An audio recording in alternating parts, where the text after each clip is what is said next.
آپ لوگوں نے گھروں، دفاتر، بینک اور مختلف جگہوں پر چوری ہونے کی خبریں تو سنی ہی ہوں گی، مگر کیا آپ نے کبھی ٹرین میں چوری ہونے کا واقعہ سنا ہے؟ جب انگلینڈ میں ایک چلتی ٹرین میں صرف 20 منٹ کے اندر 2.6 ملین پاؤنڈز یعنی کہ اس وقت کے 300 کروڑ لوٹ لیے گئے۔ اس ویڈیو میں ہم آپ کو بتائیں گے کہ ٹرین میں چوری ہونے والا یہ واقعہ کب، کہاں اور کیسے پیش آیا، اس چوری میں کتنے لوگ ملوث تھے اور ان لوگوں کو پکڑے جانے پر کیا سزا ملی۔ ان تمام سوالوں کے جواب آپ جانیں گے آج کی اس ویڈیو میں۔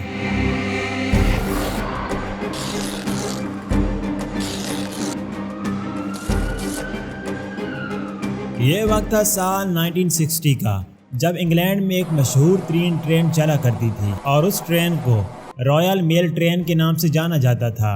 دراصل اس ٹرین کے اندر زیادہ تر پوسٹ سروس کے لیٹر ایک جگہ سے دوسری جگہ بھیجے جاتے تھے، اور یہی وہ ٹرین تھی جس کے اندر انگلینڈ کی تاریخ کی سب سے بڑی چوری ہوئی تھی۔ دوستو، یہ سال ہے 1960 کی دہائی کا، جب انگلینڈ میں ایک چور ہوا کرتا تھا جو اپنے 3 دوستوں کے ساتھ مل کر چھوٹی موٹی چوریاں کیا کرتا تھا۔ وہ یہ چھوٹی چھوٹی چوریاں کر کے تھک چکا تھا، اسی لیے اب وہ بڑی چوری کر کے اپنا مستقبل بنانا چاہتا تھا۔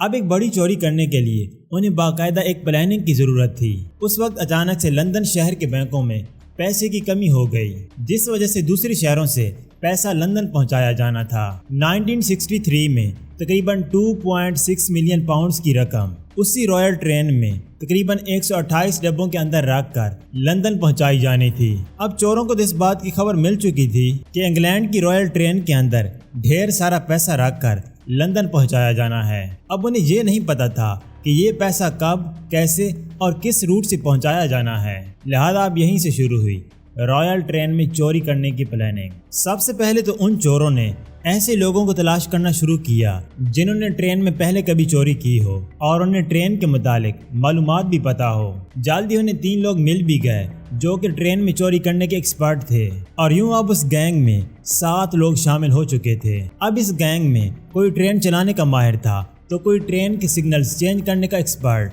اب آگے چل کر پیسے کی لالچ میں اس گینگ میں اور لوگ بھی شامل ہو گئے تھے، اور یوں اب تقریباً 15 لوگوں کی ٹیم بن چکی تھی۔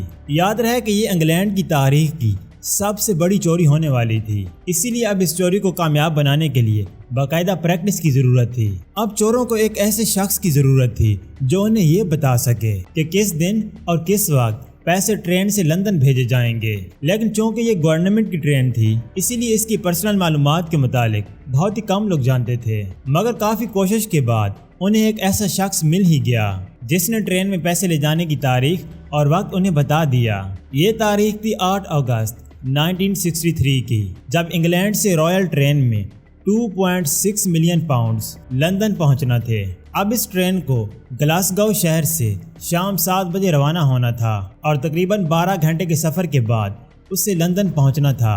اب ان چوروں کو یہ بھی بتایا گیا تھا کہ اس ٹرین میں 128 ڈبے ہوں گے جنہیں مضبوط طریقے سے لاک کیا گیا ہوگا۔ اس کے علاوہ اس ٹرین میں 72 گورنمنٹ کے سیکیورٹی گارڈز بھی موجود ہوں گے جن کی ڈیوٹی پیسے کی حفاظت کرنا ہوگی۔ چونکہ اب چوروں کو ساری پرسنل معلومات مل چکی تھی، اسی لیے اب انہیں اس دن کا انتظار تھا جس دن پیسے ٹرین میں لندن پہنچائے جانے تھے، اور پھر آخر کار وہ دن آ ہی گیا۔ یہ تاریخ تھی 8 اگست 1963 کی، جب ٹرین 2.6 ملین پاؤنڈز لے کر گلاسگو شہر سے لندن کے لیے نکلی۔ شروع میں سب کچھ ٹھیک چل رہا تھا، ٹرین اپنے سفر کے لیے رواں دواں تھی۔ اب رات کے 3 بج چکے تھے، ٹرین کو اپنی منزل پر پہنچنے کے لیے کچھ ہی گھنٹے باقی تھے۔ اب چور ٹرین کے ہر ایک روٹ پر نظر رکھے ہوئے تھے۔ چوروں نے پلاننگ کر رکھی تھی کہ چوری کس وقت اور کس جگہ کرنی ہے۔ لندن شہر سے تقریباً 40 میل دور ایک چیرنگٹن نامی جگہ ہے جہاں سے چوروں نے چوری کرنے کا فیصلہ کیا۔ اب چور ایک گاڑی اور ایک ٹرک لے کر اس جگہ کے لیے نکلے، اور جلدی اس مقام پر پہنچ کر انہوں نے ٹرین کے گرین سگنل کو چینج کر کے لال سگنل آن کر دیا، تاکہ جب ٹرین یہاں پر پہنچے تو لال سگنل دیکھ کر رک جائے۔ کچھ ہی دیر بعد جب ٹرین اس جگہ پہنچی تو لال سگنل دیکھ کر ڈرائیور نے ٹرین کو روک دیا۔ اب جیسے ہی ٹرین رکی تو چور بڑی بہادری سے ٹرین میں داخل ہو گئے اور سب سے پہلے ڈرائیور کو پکڑ کر اس کے ہاتھ باندھ دیے۔ یہاں پر یاد رہے کہ چور بہادر اور ایکسپرٹ تھے، اسی لیے وہ کسی قسم کا کوئی ہتھیار ساتھ نہیں لائے تھے، البتہ ان کے پاس لوہے کا ایک راڈ ضرور موجود تھا جو کہ آگے چل کر ان کے کام آنا تھا۔ اس کے بعد چور وقت ضائع کیے بغیر ٹرین کے پچھلے حصے میں داخل ہوئے جہاں پر نوٹوں سے بھرے ڈبے رکھے ہوئے تھے۔ اب ان کی یہاں پر قسمت اچھی تھی کہ ٹرین میں موجود سبھی ملازم گہری نیند سوئے ہوئے تھے۔ چوروں نے بڑی خاموشی سے لوہے کے راڈ سے ڈبوں کی لاک کھول کر نوٹ چیک کیے اور پھر بڑی ہی خاموشی سے سارے کے سارے ڈبے ٹرک پر لوڈ کرنا شروع کر دیے۔ یہ سارا پروسیس کرنے میں انہیں تقریباً 20 منٹ کا وقت لگا۔ جب انہوں نے سارے ڈبے نکال لیے تو انہوں نے ڈرائیور کے ہاتھ کھول کر انہیں ٹرین چلانے کو کہا اور ساتھ میں انہوں نے یہ بھی کہا کہ اگر انہوں نے کوئی بھی ہوشیاری کرنے کی کوشش کی تو وہ اسے فوراً مار دیں گے۔ چوروں کی رقم لے کر فرار ہونے کے بعد ٹرین کے ڈرائیور نے سب سے پہلے الارم بجانا شروع کر دیا، جس وجہ سے ٹرین کے لندن پہنچنے سے پہلے ہی لندن کے تمام پولیس ڈپارٹمنٹ کو اس کی خبر پہلے سے ہی مل چکی تھی کہ ٹرین سے 2.6 ملین پاؤنڈز کی رقم، جو کہ اس وقت کے تقریباً 300 کروڑ بنتے تھے، وہ لوٹ لیے گئے ہیں۔ جب ٹرین لندن پہنچ کر اسٹیشن پہنچی تو وہاں پر پہلے ہی ہلچل مچ چکی تھی۔ ٹرین ڈرائیور سے بیان لیا گیا اور اس وقت جو کچھ بھی ہوا ڈرائیور نے پولیس کو سب کچھ سچ بتا دیا۔ اب تک یہ رقم نیوز چینل میں بھی نشر ہو چکی تھی، جس وجہ سے پورے انگلینڈ میں یہ خبر پھیل چکی تھی کہ ٹرین سے اتنی بڑی رقم چوری ہو چکی ہے۔ کیونکہ معاملہ ایک بہت بڑی رقم کا تھا، اسی لیے پولیس کے ساتھ ساتھ سیکرٹ انویسٹیگیشن ٹیم بھی حرکت میں آ چکی تھی۔ پولیس اور خفیہ ٹیم نے چوروں تک پہنچنے کے لیے دن رات ایک کر دیے، لیکن وقت گزرتا جا رہا تھا اور پولیس کو چوروں تک پہنچنے کا کوئی سراغ نہ مل سکا۔ 1963 کو پولیس کو بتایا گیا کہ جس جگہ چوری ہوئی تھی اس سے تقریباً 30 میل دور کچھ فارم ہاؤس بنے ہوئے تھے، لیکن یہاں پر عجیب بات یہ تھی کہ پہلے تو ان فارم ہاؤس پر نہ تو کوئی انسان آتا دکھائی دیتا اور نہ ہی کوئی گاڑی، لیکن چوری ہونے سے کچھ وقت پہلے یہاں پر کئی گاڑیوں کا آنا جانا لگا ہوا تھا۔ اب پولیس نے جب ان فارم ہاؤس کا وزٹ کیا تو انہیں ایک فارم ہاؤس پر 20 ڈبے پڑے نظر آئے۔ یاد رہے کہ یہ وہی ڈبے تھے جن میں ٹرین میں پیسے رکھ کر لے جائے جا رہے تھے۔ وہ ڈبے تو خالی تھے، لیکن پولیس کو چوروں تک پہنچنے کے لیے ایک امید مل چکی تھی۔ اب پولیس نے ڈبوں پر موجود فنگر پرنٹس لیے اور وہاں سے چلے گئے۔ کچھ دنوں بعد اسی فارم ہاؤس پر ایک شخص آیا اور پولیس نے فوراً وہاں پہنچ کر اس شخص کو گرفتار کر لیا۔ یہاں پر اچھی بات یہ تھی کہ اس شخص کے فنگر پرنٹس ڈبوں پر موجود فنگر پرنٹ سے میچ کر رہے تھے۔ پولیس نے جب اس شخص سے بیان لیا تو پولیس جلد ہی ان 12 لوگوں تک بھی پہنچ گئی جو ٹرین چوری میں ملوث تھے۔ پولیس نے ان 12 لوگوں کو گرفتار کر کے کورٹ میں پیش کر دیا۔ اب تک نیا سال یعنی کہ 1964 شروع ہو چکا تھا۔ ان 12 میں سے 11 لوگوں کو 30 سال کی سزا سنائی جا چکی تھی، مگر 3 لوگ ابھی بھی ایسے تھے جو پولیس کی گرفت سے باہر تھے۔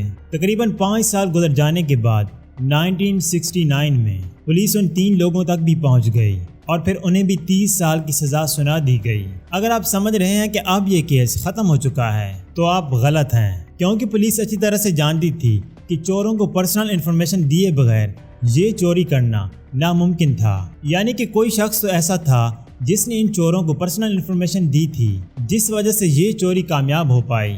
پولیس نے ان 15 لوگوں سے ہر طرح سے پتہ لگوانے کی کوشش کی کہ انہیں ٹرین میں رقم منتقلی کی پرسنل انفارمیشن کس نے دی، لیکن یہاں پر کسی نے بھی پولیس کو کچھ نہیں بتایا۔ آپ کو بتاتے چلیں کہ پولیس چوروں سے رقم کا تقریباً 10% ہی ریکور کر پائی، باقی کی 90% رقم کہاں گئی اس کا آج تک کوئی پتہ نہیں چل سکا۔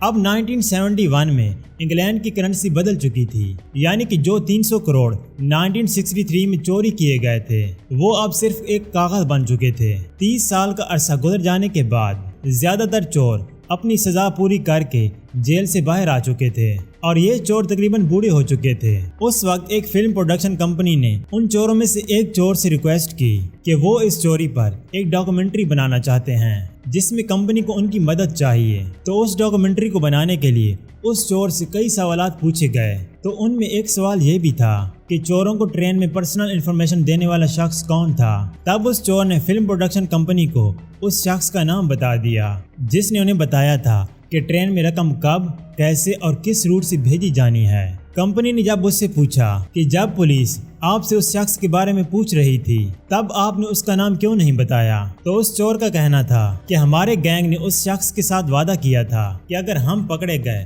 تو اس شخص کا نام پولیس کو کوئی نہیں بتائے گا۔ اب پروڈکشن کمپنی نے اس سے پوچھا کہ اب آپ نے وعدہ خلافی کیوں کی ہے۔ اس چور کا کہنا تھا کہ میں ابھی بھی اس شخص کا نام نہیں بتاتا، اگر وہ شخص اس دنیا میں موجود ہوتا، یعنی کہ وہ اس دنیا سے چلا گیا تھا۔ یوں یہ کیس کئی سال چلنے کے بعد اختتام کو پہنچا۔ یاد رہے کہ یہ چوری انگلینڈ کی سب سے بڑی چوری مانی جاتی ہے۔ تو دوستو یہ تھی آج کی ویڈیو۔ امید ہے آپ کو یہ ویڈیو پسند آئی ہوگی۔ مزید اس طرح کی ویڈیوز کے لیے ہمارے چینل کو سبسکرائب کریں اور ساتھ بنے بیل آئیکن کو بھی دبا لیں تاکہ ہر نئی آنے والی ویڈیو سب سے پہلے آپ کو ملے۔ خدا حافظ۔